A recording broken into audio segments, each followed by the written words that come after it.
আজকে আমার ব্লগের শুরুতেই রান্নাবান্নার সব কিছু আয়োজন দিয়ে ব্লগটা শুরু করা হলো, কারণ তোমাদেরকে একটু পরে বলছি।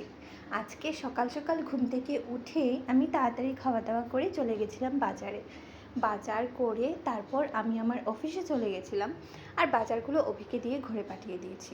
আর ঘরে দিদি ভিডিওগুলো ফুটেজ নিচ্ছিল, মা দিদি দিদন সবাই মিলে কাজে লেগে পড়েছে, তার উপর ঘর গোছানো তো A আছে। few moments later.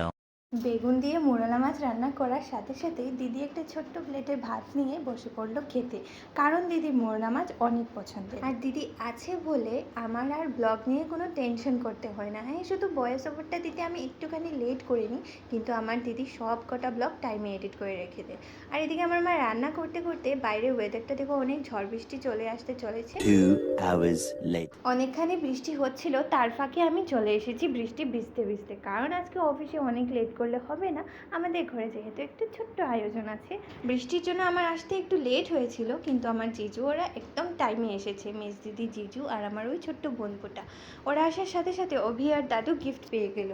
তো ফাইনালি তোমাদেরকে আমি বলছি, আজকে হচ্ছে দাদু আর অভির বার্থডে। ওদের বার্থডে একটাই, আর গেছে বছর তো আমি ওদেরকে রান্না করে খাইয়েছিলাম, কিন্তু এবার আমার একটুখানিও সময় নেই, বাজারটা করতে পর্যন্ত আমার সময় ছিল না। তোমাদেরকে বলেছি, এবার মা আর দিদি মিলে সব কিছু রান্না করেছে, আর এখন আমরা সবাই মিলে খেতে বসেছি। রান্নার মেনুতে কি কি ছিল সব কিছুই আমি ভুলে গেছি, যেহেতু অনেক দিন পর ব্লগ আপলোড করছি। A few moments later.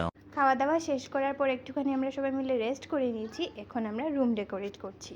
আর এই দেখো আমার রুম ডেকোরেট আমি আর জিজু মিলে রুমটা ডেকোর করেছি। কেমন হয়েছে তোমরা অবশ্যই একটা কমেন্ট করে বলো। আর ওইদিকে মা দিদি মেসি মিলে আমাদের সব কিছু রান্নাবান্না কমপ্লিট করে নিয়েছে। তারপর আমি আর ভাই মিলে গেলাম কেকটা আনতে, কেক কাটিং হবে এখন। কেকগুলো জানোই তোমরা, এস ইউজুয়াল আমি পূজাদির কাছ থেকে আনি। ওনার কেক ডেকোরেট প্লাস কেক সব কিছুই আমার অনেক ভালো লাগে, অনেক। ওনার কাছ থেকে যতবারই কেক এনেছি একদম পারফেক্টলি স্যাটিসফাইড হয়েছি। আর এটা হচ্ছে আমাদের বার্থডের দিনের কিছু ফটোস। আর এই দেখো দাদু অভিকে কীভাবে সাজিয়ে দিয়েছে। আর এদিকে আমাদের মাম্মাম তো খেলাধুলা করতে শুরু হয়ে গেছে, আর এখন আমরা একটু খাওয়া দাওয়া করে নিব। রাতে ছিল সিঙ্গারা, মিষ্টি, কেক, ভুজিয়া আর ছিল লুচি। তো চলো আজকের মতো ভিডিওটা এত পর্যন্ত রাখছি। জানি না তোমাদের সাথে আবার কখন দেখা হবে, কারণ যখন আমি ফ্রি হয়ে যাব তখন আমি অবশ্যই ব্লগ আপলোড করবো। টাটা।